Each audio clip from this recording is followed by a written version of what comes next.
आपका इस्तकबाल है। मैं हूं शाहिद अंसारी। मुंबई समेत पूरे महाराष्ट्र में इस वक्त एनसीपी, एनसीबी और बीजेपी ये लफ्जी जंग जो है अपने अरूज पर है। इस जंग के जो मखसूस किरदार हैं नवाब मलिक साहब, वो हमारे साथ मौजूद हैं, जिन्होंने इस जंग का आगाज़ किया है। अब जंग का इख्तिताम या अंजाम क्या होगा ये अब तक तो कुछ समझ में नहीं आ रहा है, और लड़ाई जो है अभी भी जारी है। आए दिन प्रेस कॉन्फ्रेंस और आए दिन एक दूसरे पर इल्ज़ाम तराशी हो रही है। हालांकि कई मामलों में भी देखा गया है कि जो नारकोटिक्स कंट्रोल ब्यूरो की जो कार्रवाइयाँ रही हैं, उन कार्रवाइयों में भी काफ़ी तब्दीली आई है। कई केसेस से जो है जोनल डायरेक्टर जो हैं उनको अलग कर दिया गया है। इन्हीं सारी बातों को लेकर हम इस वक्त रियासती वजीर नवाब मलिक साहब के साथ मौजूद हैं और उनसे बातचीत करेंगे कि आखिर जो लड़ाई। नवाब मलिक साहब, सबसे पहले आपका ईटीवी में इस्तकबाल है।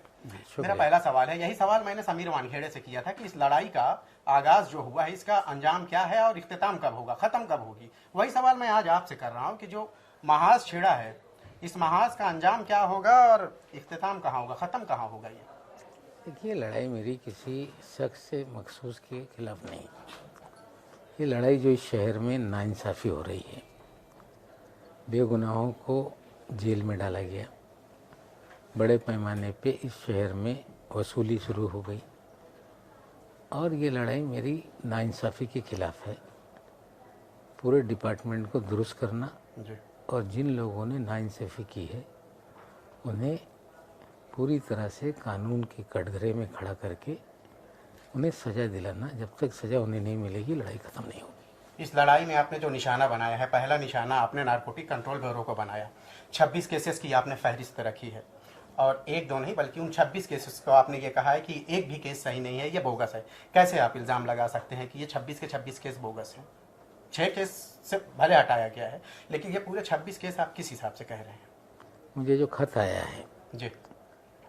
खत उनके अंदरूनी किसी अफसर ने लिखा, जिसे मैंने डीजी एनसीबी को भेज दिया है। और उन 26 केसों में एक केस ऐसा है जो एक नाइजीरियन को पकड़ा गया। कामले नाम का एक गवाह था, इन्फॉर्मर था जी। उस कामले नाम के गवाह ने सामने आके मीडिया की कहा कि मेरी इंफॉर्मेशन पे छापेमारी की गई। जो गुनहगार नाइजीरियन था, ड्रग पेडलर था, वो भाग गया। और उसके बाद जो नाइजीरियन कपड़े का कारोबार करते हैं उनका एक किचन है, उस किचन पे छापेमारी करके वहाँ से 2 लोगों को पकड़ा गया, और एक नाबालिग था इसलिए छोड़ दिया गया, और एक नाइजीरियन को जेल में रखा गया। पंचनामा कोई किया नहीं गया, ब्लैंक पेपर पे साइन लिए गए। जब वो सामने आया तो 26 मामलों में एक मामला जो नाइजीरियन सिटीजन का था, जिसका कोई यहाँ पे पैरोकार नहीं, जिसका कोई यहाँ मददगार नहीं, एक मामला तो खुल के सामने आ गया कि बोगस है। अब 6 मामलों की जांच हो रही है। जो नाजायज़ लोगों को फंसाया गया है, चीज़ें सामने आने लगी। 26 मामलों की जांच बैठा लें, सारे मामले फर्जी हैं, ये साबित हो जाएगा। आगाज से ये कहा जा रहा था कि आपके दामाद की गिरफ्तारी हुई है, तो कहीं ना कहीं वो किसी न किसी बहाने से वो भड़ास निकल रही है। इस बात में किस हद तक सच? हमें लगता है दामाद की गिरफ्तारी ही नाइंसाफ़ी की लड़ाई का एक जरिया बना। उसे भी नाजायज़ 8.5 महीने जेल में रखा गया। जेल से छुट के आने के बाद 100 से ज़्यादा लोग बेगुनाह जेल में हैं। सारी जानकारी दी। उसके बाद आर्यन खान का जब मामला हुआ तो हम लोगों ने तहकीक करना शुरू की, जिससे असलियत सामने आ गई कि फर्जी तरीके से फंसाया गया। 25 करोड़ मांगे गए, 18 करोड़ में डील हुई, 50 लाख उठाया गया। तो हमें लगता है असबाब पैदा हो जाते हैं, और असबाब पैदा हो गए और लड़ाई शुरू। तो इंतजार क्यों रहा इतना? 7-8 महीने आपके दामाद जेल में रहे। पहले भी आप ये चीजें कह सकते थे। आपने तब अरेस्टिंग से पहले भी आपने ये बात कही थी ना कि ये जो भी हो रहा है फर्जी हो रहा है। आपके दामाद के अरेस्टिंग के पहले की मैं बात कर रहा हूँ, उस वक्त भी आपने कहा था। तो ये इंतजार क्यों रहा है, इतना वक्फा क्यों? अगर हो सकता है कि वक्त से पहले आवाज उठाते तो शायद जो आज इंक्वायरी या जांच जो आप बता रहे हैं पहले भी हो सकती थी। शायद मेरे दामाद को इसीलिए फ्रेम किया गया ताकि ये मामला दब जाए। जब ये शुरुआत हुई उसी वक्त से मैं आवाज़ उठा रहा था, तब मुझे धमकाया गया कि बोल रहे नतीजे ख़राब होंगे। तब मैंने कुछ प्रेस के लोगों से कहा था कि ये पूरी तरह से जो कर रहे हैं साहब, इनकी जो पूरी ज़िंदगी है उसकी जानकारी मुझे है। शायद उसी के डर से मेरे दामाद को फंसा दिया ताकि मेरी आवाज़ पे लोग भरोसा ना करें। लेकिन जमानत होने के बाद जमानत के ऑर्डर में लिखा है कि ये मामला बनता ही नहीं था। और हमें लगता है कि आर्यन खान का मामला आया, हम लोगों ने तहकीकात शुरू की, एक जरिया आर्यन खान बन गए इस लड़ाई के छिड़ने का। उस वक्त जब मेरे दामाद को गिरफ्तार किया गया तो मैंने क्या कहा था? मैंने कहा था कि कानून अपना काम करेगा, कानून से बड़ा कोई नहीं, और हिंदुस्तान की अदलिया पे मुझे पूरा भरोसा है। उस वक्त अगर मैं शोर मचाता तो लोग कहते दामाद के लिए शोर मचा रहा है, लेकिन सही वक्त पे लड़ाई शुरू हुई है और अंजाम नाइंसाफ़ी ख़त्म करने को लेके हो। वसूली को लेकर सवाल आपने किया था, फिर कास्ट सर्टिफिकेट, और फिर इस लड़ाई में एक दूसरे के खानदान भी शामिल हो गए, तो कहाँ तक मुनासिब है ये चीज़? खानदान क्या है भाई? नहीं, समीर वानखेड़े की वाइफ, उनकी साली, उनके वालिद, फिर आपकी तरफ से आपकी बेटी या आपके बेटे, सारे लोग एक लड़ाई में, ऐसा नहीं लगता कि नहीं कोई खानदान नहीं है। पहले चीज़ों को समझो। समीर वानखेड़े ये मुसलमान होते हुए जाली सर्टिफिकेट पर नौकरी ली, उनका बर्थ सर्टिफिकेट हमने रखा। पूरा खानदान कहने लगा नहीं वो तो जन्म से हिंदू है। फिर शबाना कुरैशी का निकाहनामा हमने सामने रख दिया। जो एक जाली सर्टिफिकेट पे शेड्यूल कास्ट की नौकरी लेता है तो वो एक लड़ाई है, वो अपने तरीके से चल रही है। जब मैंने कहा कि वसूली हुई है, मालदीव में उगाही की गई, तो कहने लगे हम दुबई नहीं गए। जब प्रभाकर सैल आके सामने बोलने लगा कि मेरे सामने 25 करोड़ मांगे गए, 18 करोड़ की डील हुई, 50 लाख उठाए गए, तो सारे सबूत, सारे गवाह सामने आने लगे, सीसीटीवी फुटेज सामने आ गया।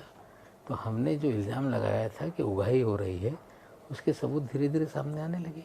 आपने फडणवीस को भी जो है इसमें शामिल कर लिया है, रियासत के देखिए रियासत के वो वजीर आला रहे हैं, वो अपोजिशन के लीडर हैं, वो लगातार मुझे लेकर जब तक जमानत नहीं हुई वो कह रहे थे कि इनका ड्रग का कारोबार है नवाब मलिक का। हमने कभी जवाब नहीं दिया। जमानत के ऑर्डर में साफ लिखा हुआ था कि उसमें गलत तरीके से फंसाया गया जी। उसके बावजूद लगातार वो बोलते रहे। और उनकी बेगम साहिबा का एक एल्बम है जिसमें वो गाना उन्होंने गाया, सोनू निगम ने गाया, किरदार फडणवीस साहब ने अदा किया। वो एल्बम का जो फाइनेंशियल हेड है वो जयदीप राणा, जो साबरमती के जेल में बंद है। जब आप लोगों पे उंगली उठा रहे हैं तो आपके घर में क्या चल रहा है? ड्रग के पैसे से आपका एल्बम बन रहा है। तो अगर हमने दिखाया तो किसी महिला को लेके नहीं, ड्रग के एल्बम पे सवाल हमने खड़ा किए। ये कहना कि समीर वानखेड़े की बीवी को हमने घसीटा, हमने कभी नहीं घसीटा। वही कूद कूद के सामने आने लगी। उनके वालिद का नाम दाऊद है, हमने कहा, उनका पूरा घर कूदने लगा। उनकी बहन वकील होने के बावजूद, एक फ्लेचर पटेल है जो उसको लेडी डॉन कहता था उनकी बहन को, तो हमने लेडी डॉन शब्द का इस्तेमाल किया। हमने वो वकील होते हुए ड्रग पेडलर से बात करती हैं व्हाट्सएप चैट सामने लाया। तो जिस किरदार को भी हमने सामने लाया है वो कोई फैमिली को लेके नहीं लगा है। अगर कोई बहन अपने भाई के महकमे के केसेस या मुलजमीन से व्हाट्सएप चैट करती है, लोगों के सामने इतना विषय हमने लाया था। हमने कभी भी दाऊद वानखेड़े कहा तो ये सब चीज़ें इसलिए हमने सामने लाई ताकि इनके किरदार ये सारे मामले से जुड़े हुए थे। वो भी तो इनकार ही कर रहे हैं ना, कि वो तो बता रहे हैं कि जन्म से, पैदाइश से ही वो हिंदू हैं, सर्टिफिकेट वो पेश कर रहे हैं। कोर्ट में तो चल रहा है ना, डिफेमेशन सूट उन्होंने फाइल किया है। जो बर्थ सर्टिफिकेट हमने दिखाया है उसके लिए आज एफिडेविट हम फाइल कर रहे हैं कि हमें ये रिलायबल सोर्सेज से मिला है और इसको हमने कंफर्म किया है, सरकारी दस्तावेज है। निकाहनामा भी शादी का हिस्सा है। वो क्लेम कर रहे हैं, कोर्ट में करेंगे। हमें लगता है कि उनकी जो डिग्री सर्टिफिकेट है वो जाली है और उसके लिए एक स्क्रूटनी कमेटी वहाँ कंप्लेंट हुई, वहाँ से वो सही है या गलत है वो साबित होगा। शोर मचाने से कोई हिंदू नहीं होता। ठीक है, आप हिंदू थे लेकिन आपके बर्थ सर्टिफिकेट में मुसलमान लिखा हुआ है, बाप का नाम दाऊद है, माँ का नाम जायदा है, आपका नाम समीर है, आपने निकाह किया, ज़िंदगी भर मुसलमानों की तरह ज़िंदगी बिताते रहे। तो एक नौकरी के लिए बोल रहे हैं कि हम हिंदू हैं तो ठीक है, बोलते रहें। फडणवीस के ताल्लुकात के बारे में आपने बात किया। मोहित कंबोज ने हाल ही में एक प्रेस कॉन्फ्रेंस ली थी जिसमें उन्होंने उस वक्त के रियासत के वजीर दाखिला अनिल देशमुख के साथ एक ड्रग्स पेडलर चिंटू पठान की फ़ोटो शेयर की थी। देखिए, तस्वीरों को लेके मैंने किसी पे कभी आरोप नहीं लगाया। आज मेरे साथ आप बैठे हैं या मैं आपके साथ बैठा हूँ, मैं गुनहगार हूँ तो आप गुनहगार हैं, ऐसा नहीं। तस्वीरें मीटिंगों में, तस्वीरें प्रोग्राम में, शादियों में उतारी जाती हैं, लेकिन कोई सबूत के साथ कोई इल्ज़ाम लगे तो हमें लगता है चिंटू पठान कोई भी शहर में किसी के साथ तस्वीर उतार ले तो उसके गुनाह में वो शामिल है। इस तरह के इल्ज़ाम भी तुके हैं। रियाज भाटी को लेकर आप कई सारी फोटो आपकी ही बात पे कह रहा हूँ कि तस्वीरों की जब बात आई तो रियाज भाटी के साथ कई सारी तस्वीरें आपने शेयर की हैं कि ये इनके ताल्लुकात क्या हैं, इनका बैकग्राउंड क्या है। रियाज भाटी की कई फोटो शरद पवार साहब के साथ है। तो देख लीजिए, वो तस्वीरों को मैं बता दूं, शरद पवार साहब के साथ, आदित्य ठाकरे के साथ, उद्धव ठाकरे साहब के साथ, और साथ ही साथ उन्होंने एक तस्वीर संजय राउत के साथ भी डाली है। आशीष शेलार ये एमसीए के चेयरमैन थे। एमसीए के प्रोग्राम में रियाज भाटी भी क्लब का एक विल्सन जिम खाना में घुस गया। वहाँ वो अंदर आने लगा। उसने उस प्रोग्राम में सबके साथ तस्वीरें खिंचाई, लेकिन तस्वीरें खिंचा ली तो कोई हमने बोला कि अपने घर तस्वीरें नहीं छिपाई। सवाल मैंने ये उठाया कि एक आदमी जो 2 पासपोर्ट के साथ पकड़ा जाए और 2 दिन में कैसे छूट जाए, जिसपे संगीन इल्जामात हैं। और एक सवाल हमने उठाया कि मुल्क के प्राइम मिनिस्टर का प्रोग्राम जब होता है, कोई प्राइवेट प्रोग्राम होते हैं तो उसमें लिस्ट जो जाती है बहुत स्क्रूटनी करके लोगों को अंदर भेजा जाता है। तो कोई ना कोई बीजेपी के नेता है जो प्रधानमंत्री तक, हाँ, उनके जरिए पहुंचाया है।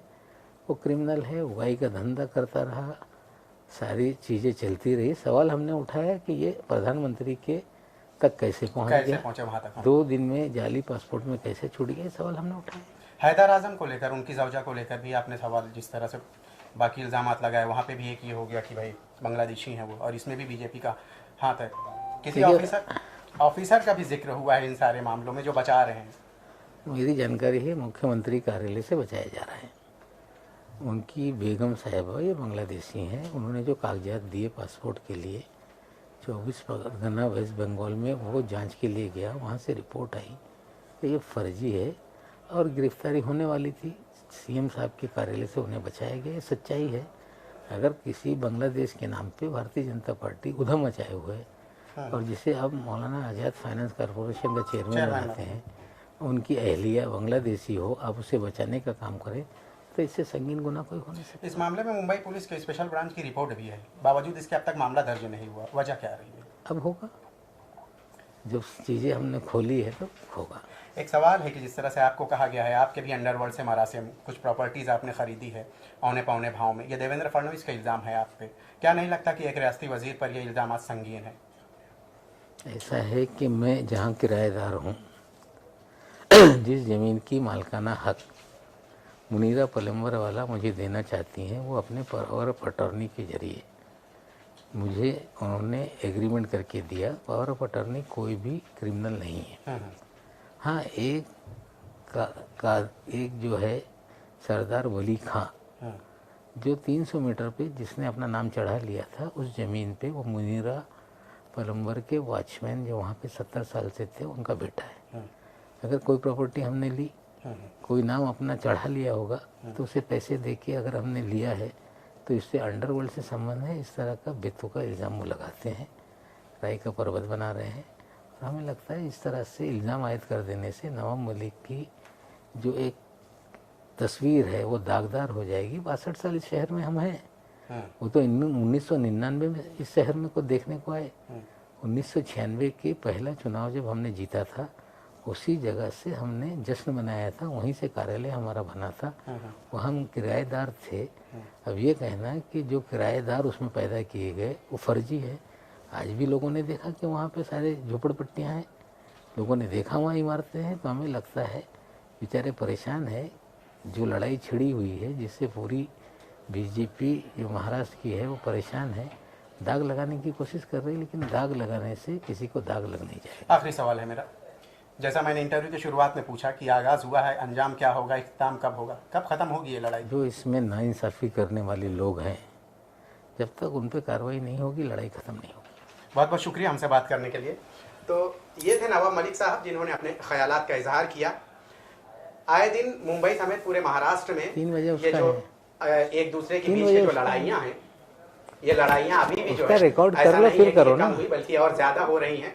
एक दूसरे से इस मामले को लेकर जो है लफ्जी जंग जारी है। हालांकि लोग या रियासत के लोग इस बात के मुंतजिर हैं कि इस मामले में जो इल्जाम जिस पे भी लगे हैं उन पर कार्रवाई कब होगी। मुंबई से ईटीवी भारत के लिए कैमरामैन अनिल नेहरू के साथ मुंबई से ईटीवी भारत के लिए शाहिद।